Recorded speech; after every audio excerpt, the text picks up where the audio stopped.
हमारा प्रयास और आपका विश्वास। आज हम लोग पढ़ने वाले हैं अर्थव्यवस्था एवं इसके विकास का इतिहास।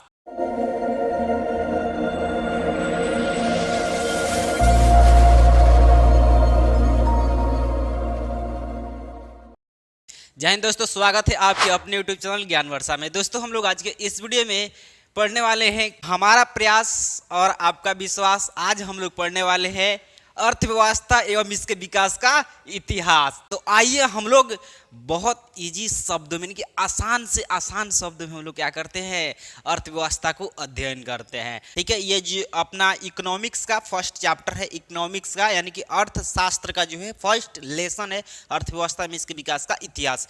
यहाँ से यानी कि इस चैप्टर के अंतर्गत यानी कि इसमें से हम लोग कुछ टॉपिक पढ़ेंगे जो परीक्षा में आपसे पूछा जाएगा।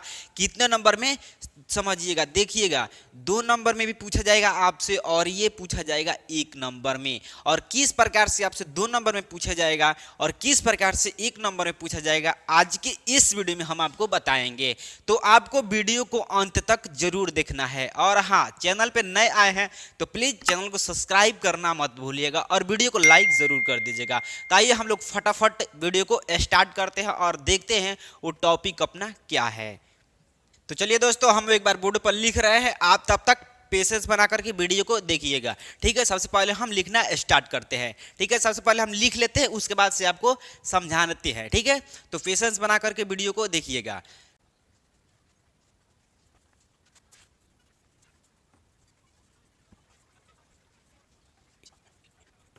तो आइए दोस्तों, हम लोग सभी टॉपिक यानी कि हम सभी टॉपिक को नोट कर लिए और समझते एक एक करके सभी टॉपिक के बारे में।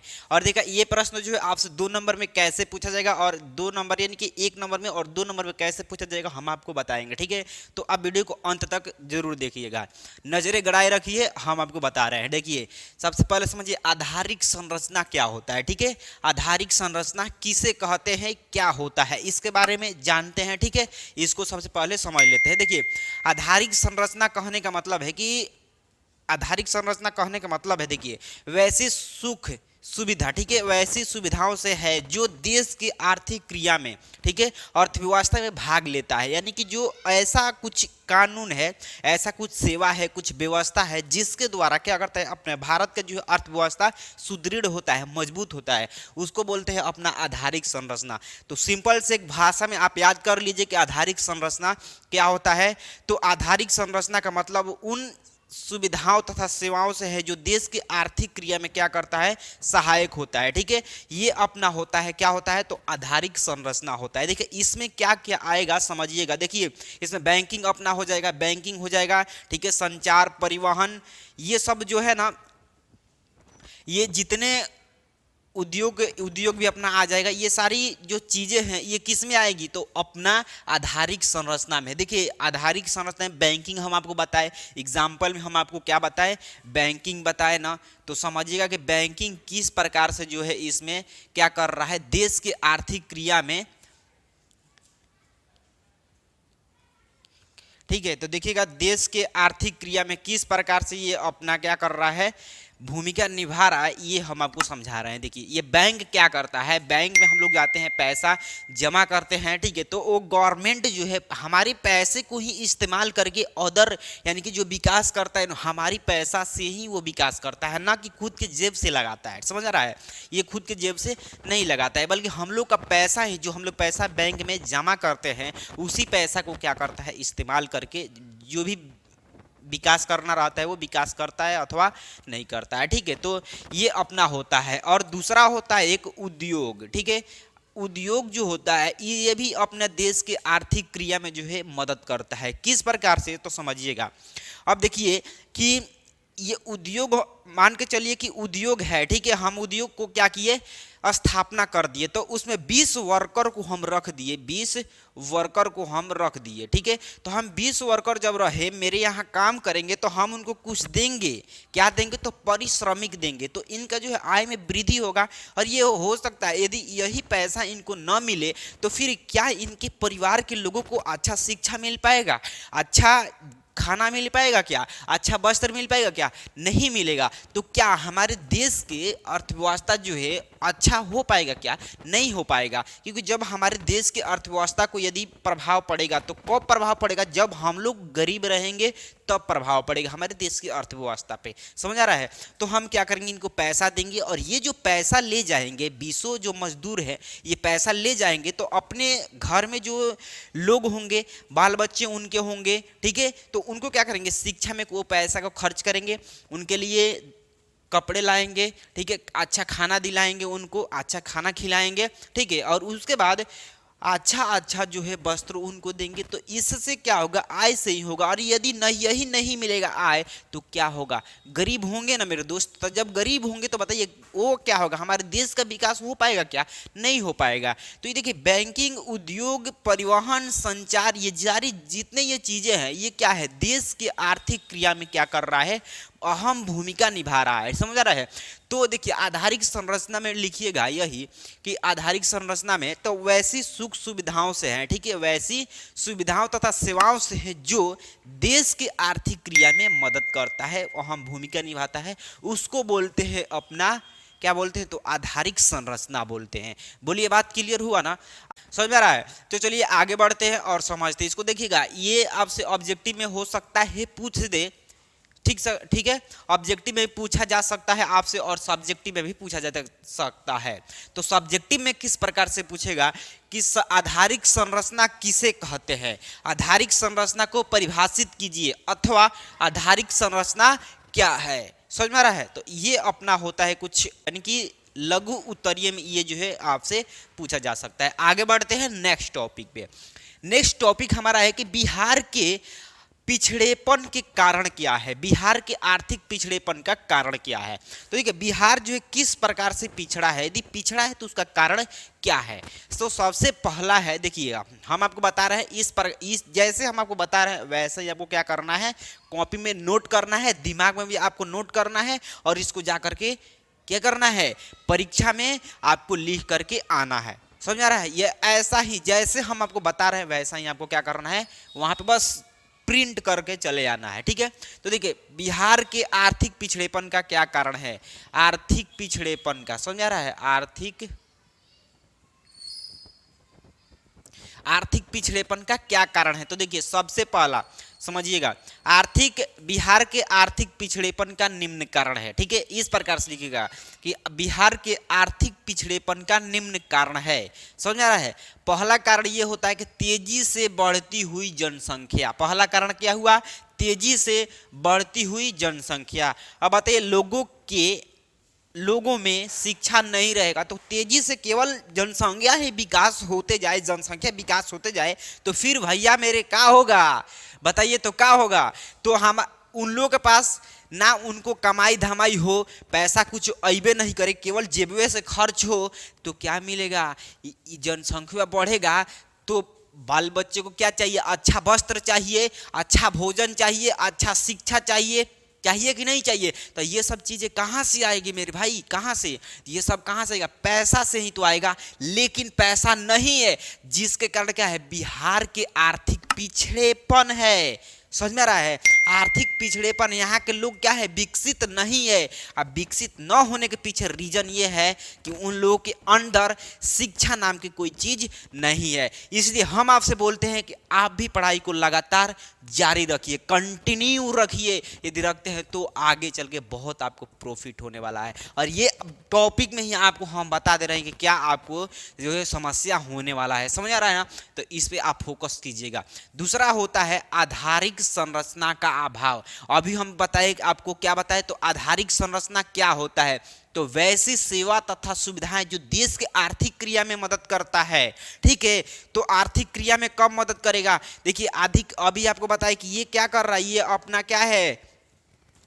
अपना क्या है, आधारिक संरचना के उदाहरण है। तो आधारिक संरचना में ही तो ये क्या कर रहा है, अपना भूमिका निभा रहा है, ये भूमिका निभा रहा है ना। तो जब यही नहीं रहेगा तो फिर पैसा कहाँ से आएगा, अब पैसा नहीं आएगा, जनसंख्या केवल बढ़ेगा तो फिर क्या होगा, गरीबी तो होगा ना। और जब गरीबी होगा तो क्या होगा, बिहार तो पिछड़ेगा, पिछड़ेगा कि नहीं मेरे भाई, आप कमेंट में जरूर बताइएगा, ठीक है, पिछड़ेगा कि नहीं पिछड़ेगा, समझ में आ रहा है, अब बताइएगा कमेंट में। तीसरा होता है कृषि पर निर्भरता। अब देखिए किसान वर्ग के जो लोग हैं, किसान भाई मेरे हैं, बहुत मैं उन लोगों का रिस्पेक्ट करता हूं, ठीक है, ताकि उन लोग के ही वजह से हम लोग का पेट आज पलता है, ठीक है, तो अच्छी बात है। देखिए कृषि पर निर्भरता, ज़्यादा लोग क्या कर रहे हैं, कृषि कर रहे हैं, लेकिन समस्या ये है कि कभी बाढ़ आता है तो कभी सूखा आता है, जिसके वजह से ये अपना जो है कृषि बर्बाद हो जाता है। अत्यधिक कृषि हो रहा है फिर भी समय पे बारिश नहीं हो रहा है, समय पे उन लोगों को खाद नहीं मिल रहा है, ठीक है, या तो इससे ये परेशानी हट रहा है, ये परेशानी यदि आ जा रहा है, यानी कि ये परेशानी मिट जा रहा है, सॉरी ये परेशानी मिट जा रहा है, तो एक और परेशानी आता है कि ज़्यादा बाढ़ आ जाता है, ज़्यादा पानी आ जाता है, जिसके वजह से फसल अपना बर्बाद हो जाता है। और एक तो यदि पानी ज़्यादा नहीं आता है तो ज़्यादा क्या होता है, अपना सुखाड़ पड़ जाता है, जिसके वजह से उन लोगों का कृषि क्या होता है, मर जाता है, मरमरा जाता है, और वो भूमि क्या होता है, बंजर पड़ जाता है। या एक और समस्या हो सकता है क्या, कि भूमि बंजर पड़ जाता है, बारिश तो कभी होगा नहीं, अब बारिश नहीं होगा तो मिट्टी में, भूमि में नमी नहीं रहेगा, और नमी नहीं रहेगा तो क्या रहे होगा भाई, जो ज़्यादा लोग जो ज़्यादा कृषि कर रहे हैं, क्या उनका कृषि हो पाएगा, बताइए, मिट्टी में नमी नहीं रहेगा, मिट्टी बंजर पड़ जाएगा, कितना भी मिट्टी देंगे, सॉरी कितना भी उसमें पानी डालेंगे, ठीक है, उसमें कितना भी पानी डालेंगे, बारिश हो भी नहीं करे, केवल क्या हो, धूप हो, तो फिर जो पानी उसमें डालेंगे, सिंचाई करेंगे, वो भी व्यर्थ जाएगा, तो ये अपना क्या होगा, कृषि बर्बाद होगा मेरे भाई। चौथा होता है बाढ़ तथा सूखा से क्षति। अभी हम बताए कि बाढ़ ज़्यादा आता है, उसकी वजह से कृषि भी बर्बाद होता है, कितने लोग का जो होता है, क्या होता है, कितने लोग का घर गिर जाता है, कितने लोग जो है उसमें पशु होते हैं, जीव जंतु जो होते हैं दहर जाते हैं, कितने लोग डूबकर उसमें मर जाते हैं, ये अनेक प्रकार की जो है समस्या आता है। और आप नोट तो जरूर किए होंगे, क्या किए होंगे, तो जब बाढ़ आता है तो कौन कौन सा घटनाएं होता है, और उन घटना के कारण जो है बिहार की आर्थिक स्थिति पिछड़ता है या नहीं, यानी कि जहां पर बाढ़ आएगा वहां के जो है आर्थिक स्थिति जो है बेहतर रहता है या फिर कैसा रहता है, आप तो ये क्या के नोट तो किए होंगे, तो आपको ज्ञात हो गया होगा, ठीक है। तो हम आपको बताएं क्या कि बाढ़ तथा सूखा से क्षति, ठीक है, ये यदि होगा तो भी बिहार के आर्थिक पिछड़ेपन का कारण हो जाएगा, ठीक है। पांचवा आपको क्या बताए, औद्योगिक पिछड़ेपन। अभी आपको बताए कि उद्योग में हम लोग जाएंगे, इसमें एक उद्योग में हम गए, काम किए, वहां से पैसा मिला, पैसा हम लेकर के आए, तो क्या किए, अपने विकास में उस पैसे को क्या किए, खर्च किए, तो उससे क्या हुआ, हमारा विकास हुआ। अब बताइएगा कि आपको पता है एक चीज, आपको पता है कि जब बिहार झारखंड जब अलग हुआ, बिहार झारखंड जब अलग हुआ, तो जब झारखंड बिहार से अलग हुआ तो जितने भी अच्छा कारखाना था, अच्छा कहने का मतलब कि जो चल रहा था वो झारखंड के पास चला गया, और जो बंद पड़ा था वो हम लोग के पास रह गया, तो जिसके वजह से क्या हुआ कि हमारा जो बिहार है ये पिछड़ा ही रह गया। आज भी यहाँ पर देखने को आपको मिलता है कि बहुत से कल कारखाना है लेकिन वो चलता नहीं है, ठीक है, चलता नहीं है। लेकिन वही झारखंड में आप चले जाइए तो वहाँ पर जितने कल कारखाने, वहाँ पर हो सकता है 4 से 5 जो है कारखाना, उससे भी कम, ठीक है, मतलब कम से कम मिलेगा तो आपको देखने को बंद मिलेगा। लेकिन अत्यधिक वहाँ पर देखिएगा कि वहाँ का कल कारखाना चलता रहता है, निरंतर चलता रहता है, तो वहाँ के बताइएगा कि आर्थिक पिछड़ेपन हो पाएगा क्या, नहीं हो पाएगा। ये वाला समस्या कहाँ है, तो सिर्फ बिहार में है। जब बिहार झारखंड से अलग हुआ तो जितने बंद कारखाना पड़ा था वो किसके पास रह गया, हम लोग के पास, यानी कि बिहार में रह गया, और जितने चालू कारखाना था वो किसके पास चला गया, झारखंड के पास। तो इसलिए वो क्या है, वो पिछड़ेपन में नहीं आता है। आप देखिएगा कोई भी राज्य पिछड़ेपन में नहीं आता है, बल्कि अपना बिहार राज्य जो है पिछड़ेपन के अंतर्गत आता है। ये आपसे ऑब्जेक्टिव में पूछा जाएगा कि बिहार एक राज्य है तो पिछड़ा, ये आपसे ऑब्जेक्टिव में पूछा जाएगा, इसको आप दिमाग में सेव कर लीजिएगा, ठीक है। तो उद्योग नहीं रहेगा तो भी क्या होगा कि हमारा बिहार जो है पिछड़ेगा, ठीक है। गरीबी, अब देखिए ये सभी नहीं रहेगा तो फिर हमारा क्या होगा, गरीबी वाला समस्या हो जाएगा। जनसंख्या बढ़ता रहेगा तो गरीबी एकदम होगा, और गरीबी के कारण ही हम आपको बताएं ये वाला टॉपिक में कि कौन कौन सा समस्या उत्पन्न हो जाएगा। अच्छा वस्त्र नहीं मिलेगा, अच्छा खाना वगैरह जो भी ये है, अच्छा शिक्षा, लेकिन सबसे जरूरी है शिक्षा। तो शिक्षा कंटिन्यू रखिए, शिक्षा से ही आप हर चीज को हासिल कर सकते हैं, राइट। ठीक है। और अगला होता है कि खराब विधि व्यवस्था। यहाँ पर देखिए बिहार में आपको देखने को मिलता है कि यहाँ पर जो विधि व्यवस्था है वो ठीक ठाक नहीं है, ठीक है। यदि सभी लोग पढ़े रहेंगे तो ये वाला जो विधि व्यवस्था है, खराब विधि व्यवस्था, तो इसको जो है ठीक हो जाएगा। और हमारा बिहार जो पिछड़े के अंतर्गत आता है आज, वही विकास के अंतर्गत आ जाएगा और राज्य के कैटेगरी में आ जाएगा। समझ रहा है, सब लोग पढ़े लिखे होंगे तब। ये आपका जो ऑब्जेक्टिव सब्जेक्टिव में किस प्रकार से प्रश्न पूछेगा सुनिए। यदि समझ गए तो अब समझिए कि 2 नंबर में किस प्रकार से जो है प्रश्न, ये वाला प्रश्न आपसे पूछा जाएगा। सुनिएगा जरा गौर से। आपसे प्रश्न पूछेगा कि बिहार के आर्थिक पिछड़ेपन का कारण क्या है, लिखिए, वर्णन कीजिए, बताइए। ऐसे आपसे क्वेश्चन पूछा जाएगा, तो ये वाला सब काम कर दीजिए, ठीक है। अथवा एक चीज और, इसी क्वेश्चन में थोड़ा सा और ऐड करेगा, ठीक है। हम आपको वो टॉपिक अभी जस्ट बताएंगे, ठीक है, क्वेश्चन के माध्यम से। सबसे पहले आपको क्वेश्चन बता रहे हैं कि किस प्रकार से आपसे क्वेश्चन एग्जाम में पूछा जाएगा। सुनिएगा ध्यान से। बिहार के आर्थिक पिछड़ेपन का कारण क्या है तथा ये कारण क्या है हो गया, और इसका निवारण का उपाय बतावें, ठीक है। बीमारी हो जाता है तो उसका निवारण का उपाय भी तो होता है ना, तो डॉक्टर उपाय भी बताते हैं। तो हम क्या है, आपके पास एक डॉक्टर के रूप में आए हुए हैं आपको बताने के लिए। ये तो आपको बता दी कि बीमारी ये कैसे प्रकट हुआ, लेकिन अब आपको दवा इसका बताएंगे कैसे ठीक होगा, ठीक है। ये आपको देखने को मिल जाएगा आपके बुक में देखने को मिल जाएगा, पेज नंबर 18 में आप जाकर के देख लीजिएगा, ठीक है। तो ये देखिए, ये तो आप समझ गए कि कारण क्या है कि बिहार पिछड़ा है, लेकिन ये तो नहीं ना अभी समझे, नहीं ना जाने इसका कारण क्या है।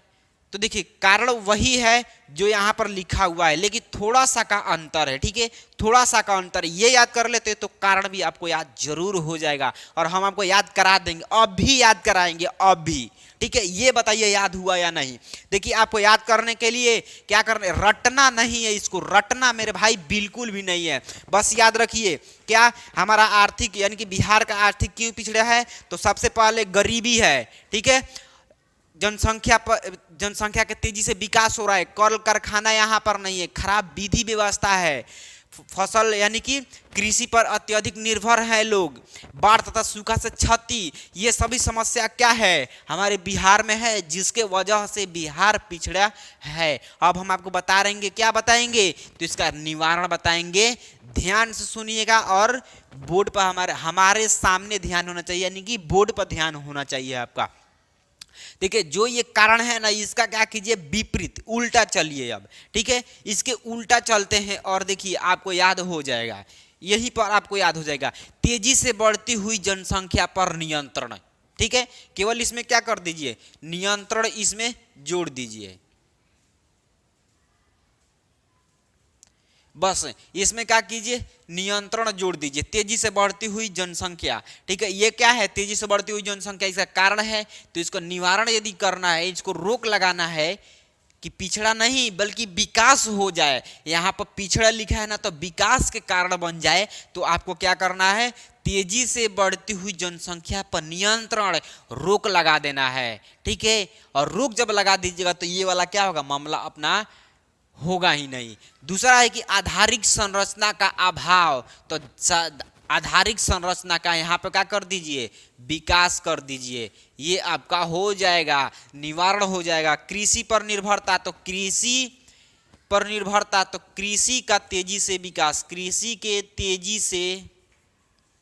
तेजी से विकास कर दीजिए, आपका क्या हो जाएगा, ये आपका निवारण हो जाएगा। बाढ़ तथा सूखा से क्षति हो रहा है ना, तो बाढ़ तथा सूखा पर नियंत्रण कर दीजिए, समझ में आ रहा है ना, नियंत्रण कर दीजिए, ये भी हो जाएगा। वही से औद्योगिक पिछड़ेपन है तो इसका भी विकास कर दीजिए, यानी कि कल कारखाना जो है उसका भी आप क्या कीजिए, विकास कर दीजिए, हो जाएगा। गरीबी है तो गरीबी को दूर कीजिए, गरीबी को दूर कीजिए,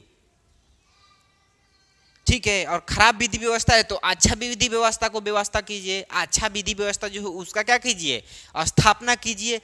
ऑटोमेटिक बिहार के आर्थिक पिछड़ेपन का कारण जो है कंप्लीट, यानी कि ये कारण नहीं रह जाएगा। बताइए याद हुआ या नहीं, लॉजिक, सिर्फ लॉजिक यहाँ पर है, कारण जान गए, कारण क्या है, बस उसका सिर्फ उल्टा कर दीजिए, ठीक है, विकास कर दीजिए उसका, बस हो गया निवारण, बताइए समझ में आया कि नहीं आया। सबसे पहले हम लोग क्या देखें, एक बार फिर से चलते हैं, एक बार सुनिएगा। आधारिक संरचना तो वैसी सेवा तथा सुविधाएं जो देश के आर्थिक विकास में क्या करता है, महत्वपूर्ण स्थान रखता है, तो उसको बोलते हैं अपना आधारिक संरचना बोलते हैं। बोलिए दिमाग में गया ना, गया कि नहीं। एग्जाम्पल में अपना बैंकिंग, परिवहन, संचार इत्यादि। ठीक है। दूसरा क्वेश्चन ये था कि बिहार के आर्थिक पिछड़ेपन का कारण। तो कारण में हम देखें तेजी से बढ़ती हुई जनसंख्या, आधारिक संरचना का अभाव, कृषि पर निर्भरता, बाढ़ तथा सूखा से क्षति देखें, औद्योगिक पिछड़ेपन देखें, गरीबी देखें, खराब विधि व्यवस्था देखें। ये सब क्या है भाई मेरे, तो ये सब है बिहार के आर्थिक पिछड़ेपन का कारण है। ठीक है। और इसका दूर करने का उपाय क्या हो जाएगा, तो इस तेजी से बढ़ती हुई जनसंख्या पर नियंत्रण कर दीजिए, आधारिक संरचना का विकास कर दीजिए, कृषि का तेजी से विकास कर दीजिए। ठीक है। बाढ़ तथा सूखा पर नियंत्रण कर दीजिए। अब देखिए एक आपको समझ में ये नहीं आया होगा, आपके समझ में एक क्वेश्चन ये आया होगा कि बाढ़ तथा सूखा पर हम क्या नियंत्रण कैसे करेंगे। तो आपको हम एक बात बता दे रहे हैं कि बाढ़ पर नियंत्रण करना है आपको, तो बड़े बड़े बांध लगाइए और उस पर पेड़ पौधा लगाइए, बाढ़ नहीं आएगा। समझ में रहा है। बाढ़ आएगा लेकिन उसका जो है मिट्टी का कटाव नहीं कर पाएगा, और मिट्टी जब तक काटेगा नहीं तब तक बाढ़ एक जगह से दूसरी जगह आएगा नहीं। यदि बाढ़ आ रहा है तो आपका कीजिए बांध बनाइए और उस पर क्या कीजिए पेड़ वृक्ष वगैरह वृक्षारोपण कर दीजिए, वो हो जाएगा आपका। ठीक है।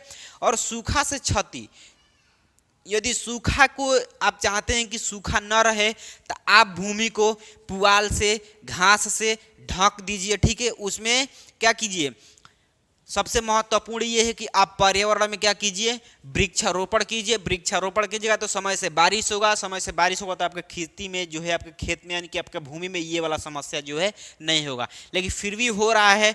गर्मी के दिनों में आप देखते होंगे, देखे तो जरूर होंगे कि आप जब गेहूं काट देते हैं, धान काट कर जब हम उसको क्या करते हैं, एक बिछा देते हैं, और हम कुछ दिन के बाद जाते हैं तो जहाँ पर भूमि जो जहाँ पर ढका हुआ रहता है और जहाँ पर क्या रहता है, खुला रहता है, तो खुला जो रहता है वो सूखा पड़ा रहता है, लेकिन जो ढका रहता है वो हरा भरा रहता है। आप ये जरूर नोट तक किए हैं और नहीं किए तो जाकर के आप कटाई कीजिएगा धान का, तो देख लीजिएगा।